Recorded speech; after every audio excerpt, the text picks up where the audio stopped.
Welcome to the Parker Edison Project. I'm Parker Edison.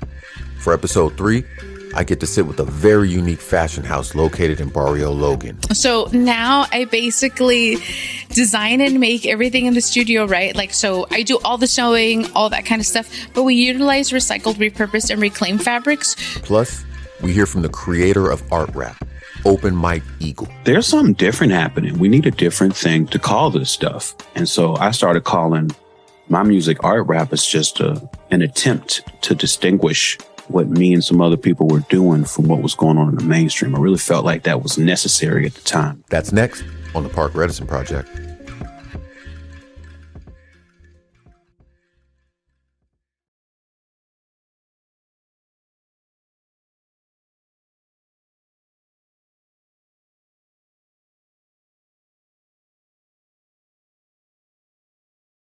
It's just so crazy to like have all this stuff. And it's like, you know, like human nature where we're just kind of like always like, you know, that comparison thing of like, have we not done enough? And like, you know, and or should we be further along after putting in so many years and stuff like that? You start thinking like that, but then you really have to get to be like, look at all the stuff that we have, that we do have, as opposed to what we don't.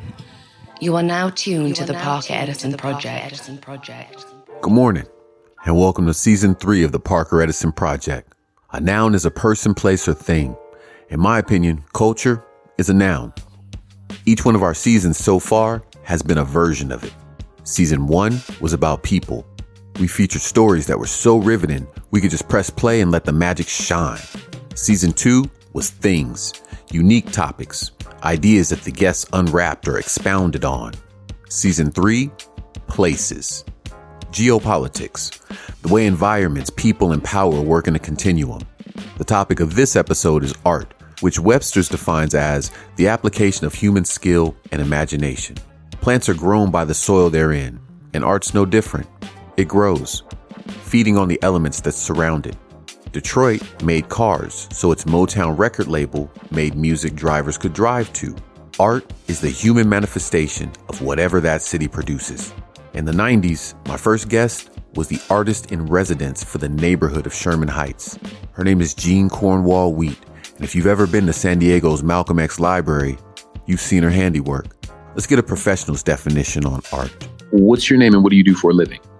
My name is Jean Cornwell Wheat. I'm a volunteer grandparent to foster kids for the last 20 years, and I've been an illustrator. I've been a professor at San Diego City College. Basically, I'm an artist. Kooky and crazy. What is art? Life. What inspires you? Everything. I think when you become an artist or interested in art and any of the arts, and not just visual art, but dance, theater, poetry, literature, your eyes open a little bit bigger, a little bit wider, and you take in a little bit more every time you look out and reach for it. So everything inspires me. How would you describe your work? Eclectic, fazzy, searching. I think one of the things, especially with African-American artists, we kind of get caught in between everything else because in this country, we were raised with European art and that European buys of do's and don'ts and rules and et cetera, which is not bad, but it's limiting. I've been trying to get away from that for a long time and not get stuck into just painting Harriet Tubman and Frederick Douglass and, you know, Muhammad Ali or whatever, you know, just not all African-American history, etc., although that's part of my heart. I also want to express how I feel and how I see the world and other people and other things. I want to play, especially at this time in my life. I want to be have the freedom to play. So that's where I am right now. Is paint your primary medium right now? No. What is? Everything. Throw it in front of me. I'll try spaghetti if you put it in front of me. No, I love sculpture. I love clay. I love bronze. I love metal. I like wood. I've worked in wood and mahogany, and I'm a curious person. And if I see something done, I want to know how it was done and how they do it, and I want to try it. So that's what I've been doing for a long time. One of the reasons that I asked the question is while I was researching you, I found that you have quite a reputation as a skilled photographer. In addition to, according to the internet, you're a well-respected youth mentor in places like the San Pasqual Academy. This got me to wonder, is art a form of philanthropy, or is philanthropy just a part of your art? But basically, I think I try to express myself in the way I see and feel through art. The philanthropy part, okay, it's out there, but it's not a big part. It's not the main dish. It's the dessert. I like that. I read this quote and it was attributed to you and it really, really interested me. It said, there are moments in time when artists, and that invisible primal urge merge and become one. Yeah. What does that mean? It means the zone. And it's not just art, but there's a lot of things in life where you find yourself in the zone. And that zone becomes spiritual. It becomes part of you. You become part of it. It's a very exclusive spot to be at that time when you're working on something. You know, if you're dancing, you can get into that zone. You know, even, vocalists can get into that zone and know they've got it perfectly and wonder, where did that come from? It's not them. So a lot of times I'll finish painting and I'll stand back and look at it for years, really, and wonder, who did that painting? I didn't do it. It may have come through me, but I managed to get into that zone. I can't explain it much more than that. It's a combination of spirituality and passion and art and being a human being. Jean just touched on an important thing: workflow. That magic momentum that yields an artist's best work. Not far from Sherman Heights, a pair of entrepreneurs in Barrio Logan are utilizing that same energy to express themselves on fabric and film. What's your name? What do you do for a living? So my name's Claudia Rodriguez Bazunski. I'm the owner, designer, and creator of Soloka. Where's Soloka located? We're located in Barrio Logan. Yeah. Okay. What's your work background? So my work background, I think it really started when I was like 12. My dad was a denim distributor. And so, kind of like seeing him just kind of figure it out and like hustle it. Like, I feel like that's where I got a lot of like my skill set. If that's where you started from. Yeah. Tell me what you do now, but only in 100 words.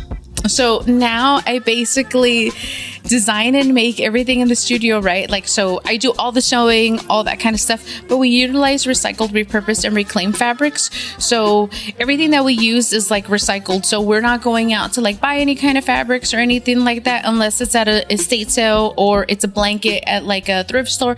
So we're very, very mindful of like where our fabrics come from. Like, we really want to make sure that as a like clothing company, we're not creating more waste. If you walk around in the studio, there'll be like bins that are like labeled like, this is denim scraps, this is like t-shirt scraps, this is sweater scraps. And so everything is like a scrap. It's basically organized, and then we create something out of that. Where do you find your inspiration? I love color. Like, I've always like enjoyed color. Like, I feel like even when you walk into the studio, like there's so much color like in the ceiling and all that. And I feel like the psychology behind like color, how does it make you feel? And I've always been kind of like that person where it's like, they don't belong together, so let's kind of force them together. So I feel like I'm really good at like putting like pattern pieces together that traditionally wouldn't go together. And I feel like that was like more out of like necessity as a kid, where it's like, we're on a budget, all that. So I do like pushing the envelope with that, where it's like, they're not supposed to be together. So it's like, how do we like put them to where it looks good? And so I find a lot of like inspiration with like a lot of patterns that shouldn't go together. So yeah. Okay. What factors influence the price of your works? So we utilize a lot of like patches that are like vintage patches.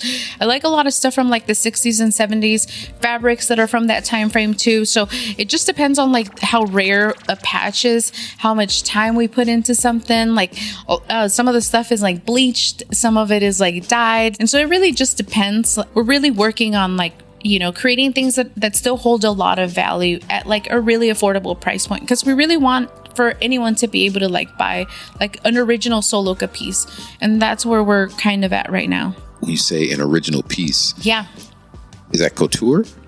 So it is, and so we're more like streetwear, where we want for you to kind of like my whole thing, like my whole style is like, I want to be comfortable, but I also want to look presentable, and like I want to look cute, and I want people to like basically saying a statement with clothes that you don't have to open your mouth to be able to be like, this is how I feel about it. I get a lot of inspo and all that kind of stuff with like mainly like comfort and then like adding like style to it. That sounds like art.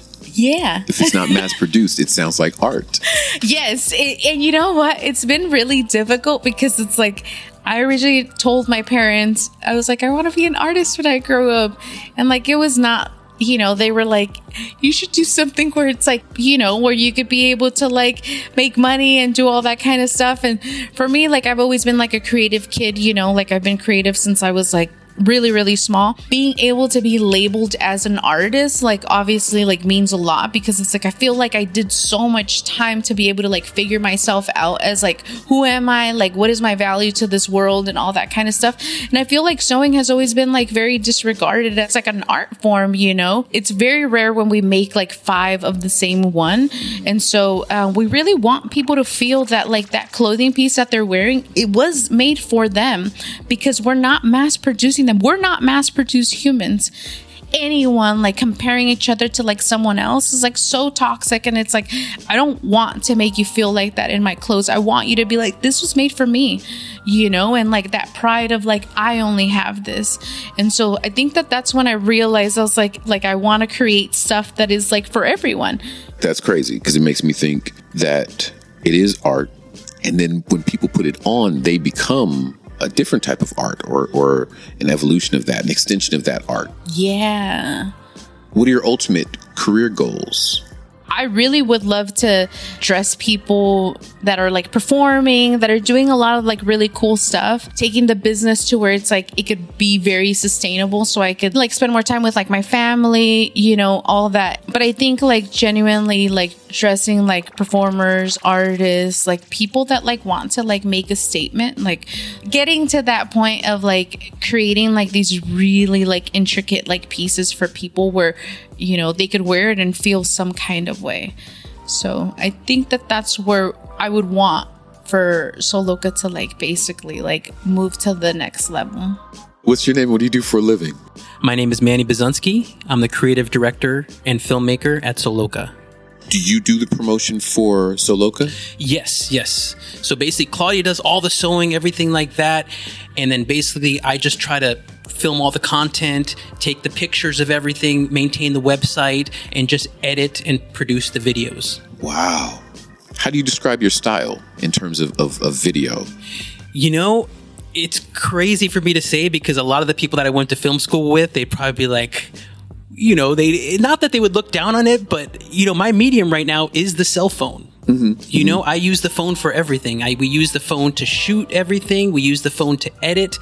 And, you know, for a while I was very hesitant with it, you know, just thinking about what would other people think that are in the same field. But I've within these last few years, I've kind of leaned into it a little bit more and kind of owned it, you know, and just mainly because I've seen other people that are highly, highly skilled, you know, create beautiful, beautiful work on the cell phone.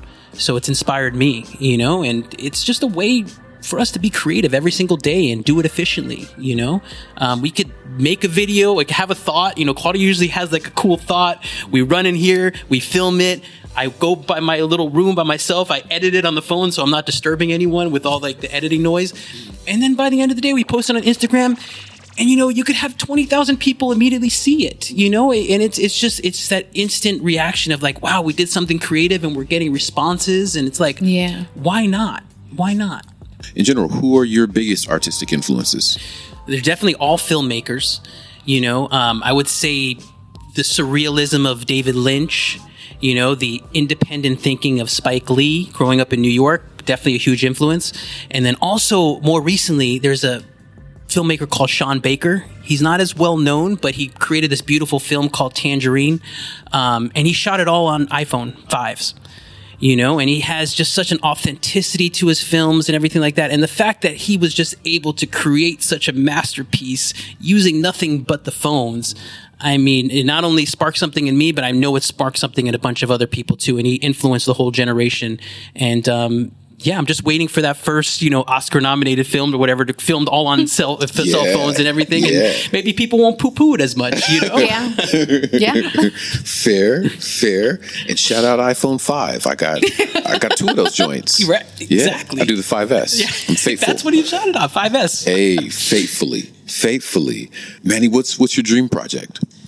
I would love to do a Soloka documentary called Skills Pay Bills. I know we do little clips and everything like that, but just like a full documentary of us, trying to break through to that next level, trying to work on a project, trying to do something like that. Just something where we just really take what we're doing here in these small clips and just make it into something bigger that we could show at a film festival. Sheesh. Okay. Because you're married, how do you manage the work-life balance as a couple?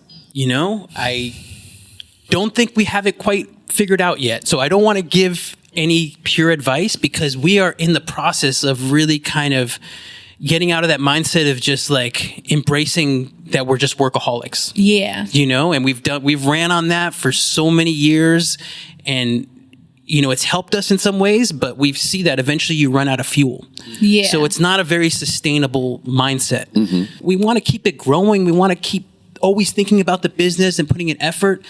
But then what are we doing this for? Yeah. We want to have a good relationship, a good family. We want to raise a good daughter. We want to have all these things. And you can't do that if everything is just solely focused on the work. Yeah. It's work to actually figure out how to maintain that balance. And we have to say to ourselves, like, hey, the shop closes at 5, but we've had to really be actively holding each other accountable and making that happen. It's not something that just happens naturally for us, because if we had it to our own, we would be in the sewing studio all the time and never leave.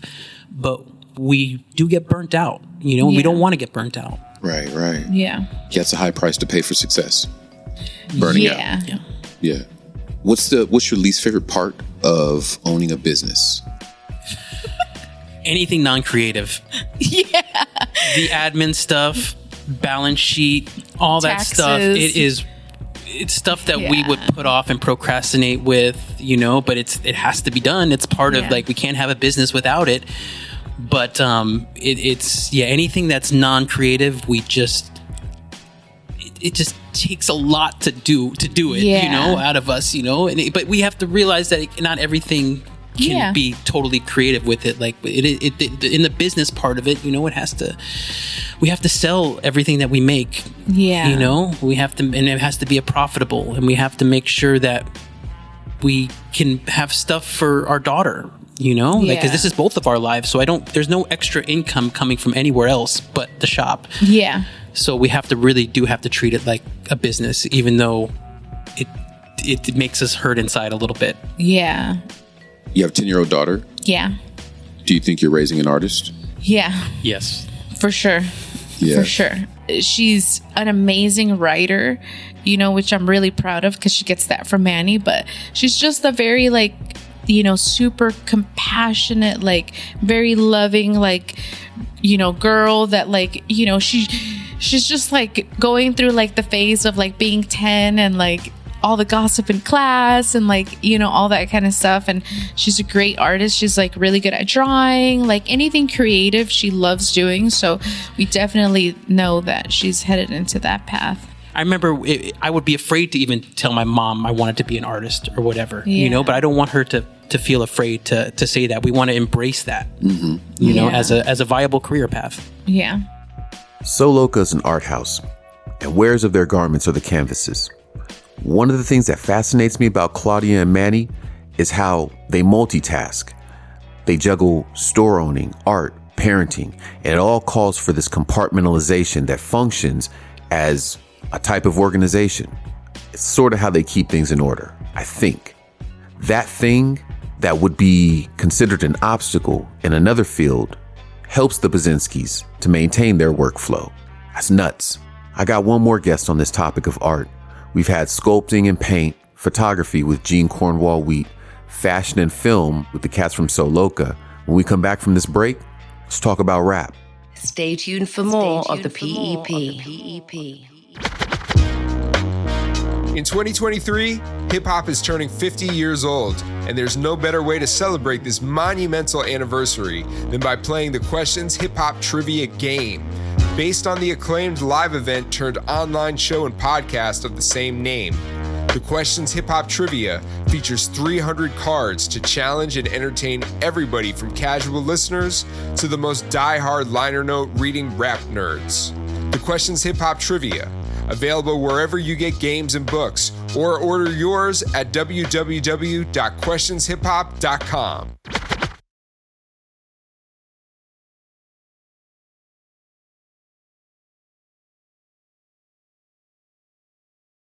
And now back to the PEP. My next guest wears a dozen hats, each one artsier than the last. Who are you and what do you do for a living? My name is Open Mike Eagle. For a living, I make things. Those things are, sometimes that thing is music. Sometimes that thing is podcasts. Sometimes that thing is television shows. And that's writing, being on camera. Yeah, those are the three main things in terms of what I do for a living, like the things that pay me. I'm having you on this particular episode because I'm on the topic of art, these different genres and mediums of art. And you coined the phrase of art rap. And I want to know why. So I started using that term in like 2009. I was driving to one of my fraternity brothers' weddings, and it was a drive from LA to Vegas. I did solo. So, I was thinking about how in rock music, there's all of these sub-labels. There's all of these distinguishing traits. There's all these bins at the record store for all these different types of rock music.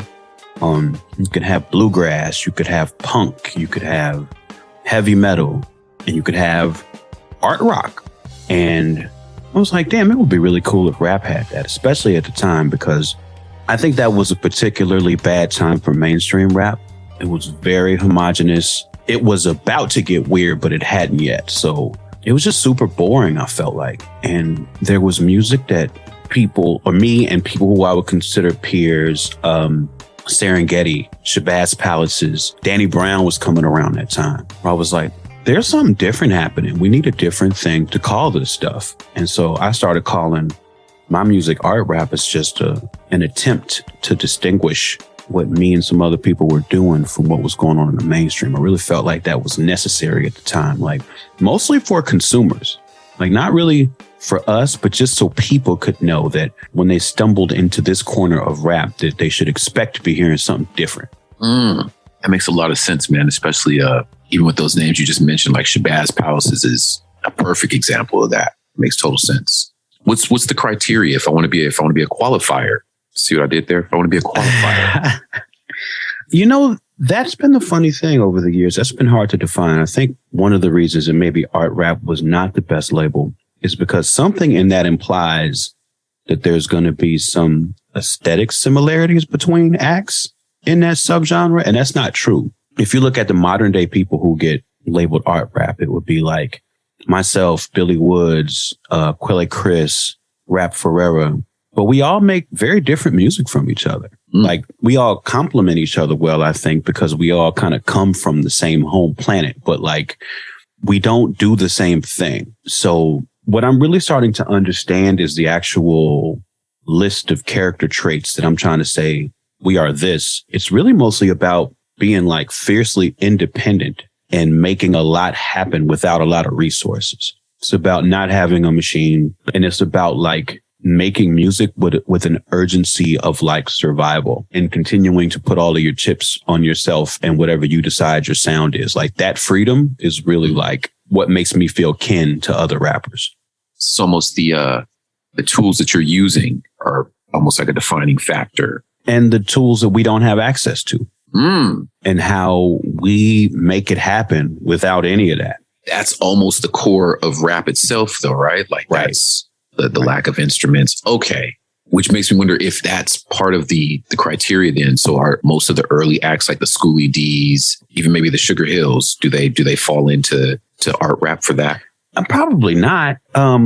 Because now it's more of a choice, when then there wasn't a bunch of choices. Like they were literally pioneering the way. So, lack of resources just defined the era because nobody knew what rap was going to be. Like there were no resources to command then. Like all any of them had was whether or not people liked what they were doing. That's all they had. And now there's resources. So now there's choices. Now you can choose to make a product that you want everybody in the world to like.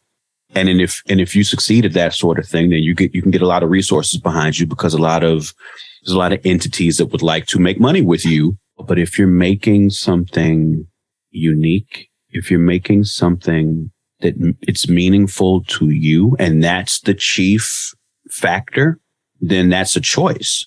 I don't think Schoolie D wasn't making PSK thinking only a handful of people are going to like this. I don't think that that's what was in his mind. Maybe it was, but I don't think it was. I think that all of them were trying to do what they thought would appeal to the most people. You know, and I've talked to some of my peers about it. Like, it's a conscious choice. Like, we're making what we want to make. We're making what, and in that, I guess in that sense, it feels more like the traditional definition of art, you know, because it's meaningful. It's because it's what I want to hear. It's because this is the music that I want to contribute to the world as a creator. There's no sense that 10 billion people are going to like it, even though I'd love if that was the case. Right. But that's not the center goal. Can't be. I'm personally not equipped to operate that way. We'll come back to that because that's an interesting point. Who's on your art rap Rushmore right now? Serengeti, Doom, 2, Prince Paul, 3, and me. Oh, that's my Rushmore. I'm not mad at that. Got to big up yourself. I'm always like really amazed at the variety of things that show up on your radar and that you mention, even that you reference in your work. And I was wondering, how do you stay so tuned in to pop culture?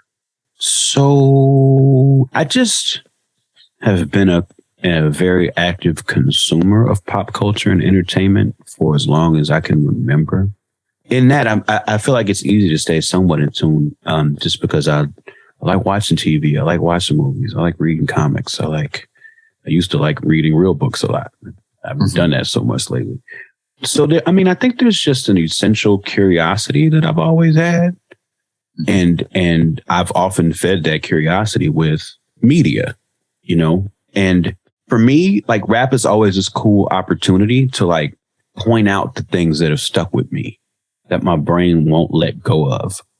And I feel like rap's a good place to put that stuff, you know, that comes out and it's really endearing because you're often mentioning these things that are like ubiquitous, like they're not everywhere. And so it makes it real personal. Like, oh shit, yo, he said da.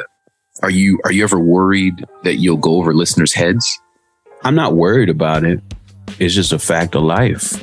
You know, like, I am about to be 42 years old. You know, I grew up in Chicago in the 80s and I went to Southern Illinois University in the late 90s and early 2000s. And I've lived in LA ever since then. I mean, I don't want to say it's like a unique life, but every person's life is very unique.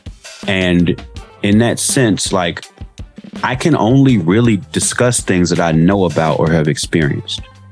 And just mathematically, right? Not everybody's going to have experienced the things that I've experienced. But since I value very much staying true to that, that means I'm going to say things that not everybody understands. And I just kind of have to have an awareness of that unless I want to do my thing in some new way. The things that I'm referencing, even if, like you said, they're not ubiquitous, they are real to me. They meant something to me. And that alone is enough of a reason for me to invoke anything.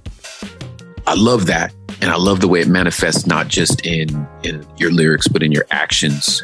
You know, you jump into these different genres, just like you were mentioning. It might be the space of TV or podcasts or battle rap. It's in a comedy. And I'm just kind of curious. Do you have a favorite medium? I think it is still rap music. I think that's still my favorite thing to make. Started cooking in the pandemic. I like cooking too. I've grown an affinity for that. And it's nice to have something that I can enjoy making that's not tied into my income. You know, I started building computers in the pandemic too. And I found that very satisfying.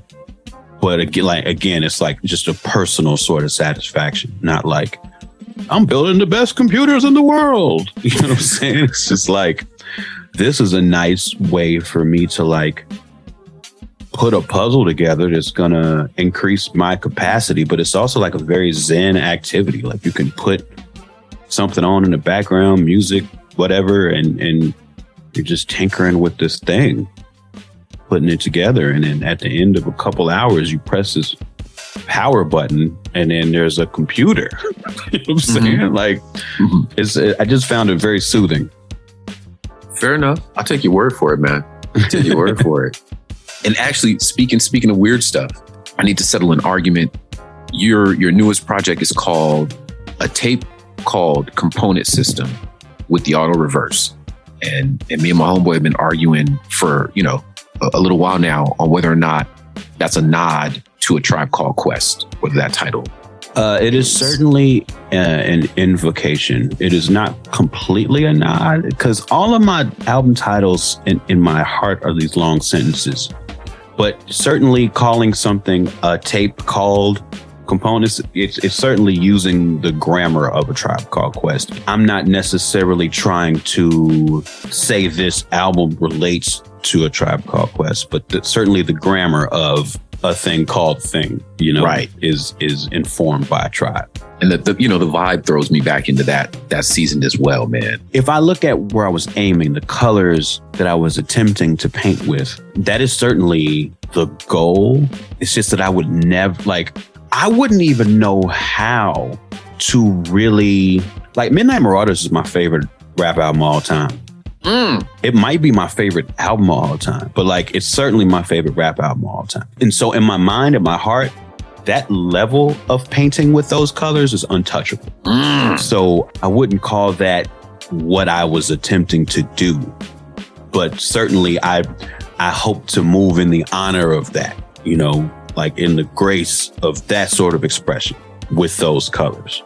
Yes, sir. That's honorable. That's honorable. This is a two-part question, and I actually got a chance to interview you, and it was real impromptu. You're playing a show here in San Diego. It's a Sleep Better. It's very unorthodox. Oh, yeah.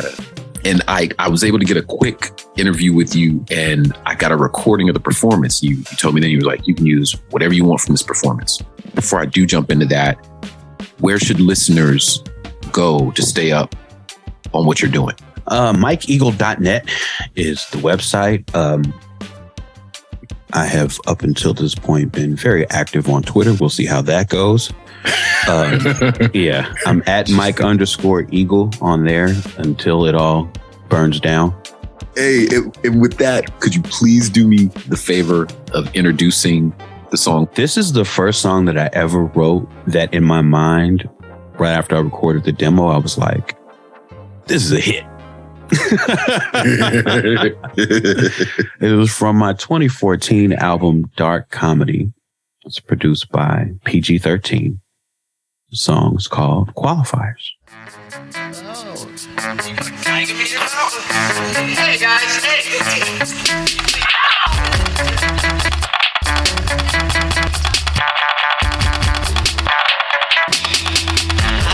Deepest screams, I hear the darkest blues. Might not be synesthesia, might be apartment fumes. Good, get up and dance. Good, get up and dance. I will wipe my son's hands and get shit on my hands. He get in my car and be like, Daddy, play some bus driver. Why the fuck you take 2 lines to do a 1-liner? And why you take 3 beats to do a 2-step? 6 days, I got 2 left. So if I take 5, they boot back and make jazz jokes. If I'm flat broke, mad at loss in that black smoke. If you're a white man, then assume I speak for black folk. If you're a white man, think I can't speak for black folk. Then that's so, and your rap post, and your head hurt, and your back broke. I'm half crack smoke and half black soap. I can bet that it's an imperfect blend. Hold up, it's my turn again. I'm playing 13 games on words with friends. And lift your hands, lift your head if your clothes are clean and your kids fed. My body drains, lift your pissed to bed. The nigga till I beat it like infrared. Yeah, we the best mostly. Sometimes the freshest rhymers. We the tightest kinda. Respect my qualifiers, respect my qualifiers, respect my qualifiers, respect my qualifiers, respect mine, we the best mostly. Sometimes the freshest rhyme rhymers. We the tightest kinda. Respect my qualifiers. Respect my qualifiers. Respect my qualifiers. Respect my qualifiers. Respect mine. They say they looking for me, but I don't wanna hear it. You can find Bigger Park District, Balance Tippin', with my head disheveled and my sneakers scuffed. Or use your GPS and get those silly features up. I went to Africa, they played me on the radio, and did I weird the people out? Yeah, maybe so, cause all they knew was jive, and all I do is vibe. And the bright green light make the program director lose his mind. He said, what type of rap is that? Ain't no bitches hoes, and I ain't even being funny, homie didn't know. Should've said it's whimsical, like Serengeti taught me. My thoughts are very lofty, response time is very faulty. I'm far too young to lead, and way too old to die. I ain't play Call of Duty, smoke you in golden eye. RPG bold to die, think PG Kobe tie, PG-13 Cobra Kai, PG Luke Robitaille. We the best mostly, sometimes the freshest rhymers. We the tightest kinda. Respect my qualifiers. Respect my qualifiers. Respect my qualifiers. Respect my qualifiers. Respect my. We the best mostly, sometimes the freshest rhymers.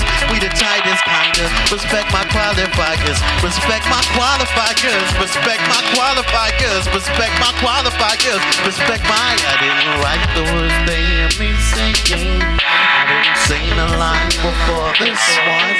And you were not the one I was addressing. That person took a train to Africa, and simultaneous events don't happen. We're isolated temporarily, and the part is never called the whole thing. So it bothers us to know it's so. Thanks for stopping in. Parker Edison Project is produced and hosted by yours truly, Parker Edison, and the good people at Platform Collection. Be sure to subscribe and catch the next episode on Apple, Spotify, or wherever you get your podcasts. If you have any comments or questions, visit theparkeredisonproject.com and please leave a review so people can see what you think of the show. My guy Chris Reyes is our head editor. Adrian Villalobos is media production specialist. Lisa Jane Morrisette is director of audio programming and operations, and John Decker is senior director of content development. This programming is made possible in part by the KPBS Explore Content Fund. Hey, I love saying that because it reminds me of Sesame Street. Seriously, y'all stay safe out there.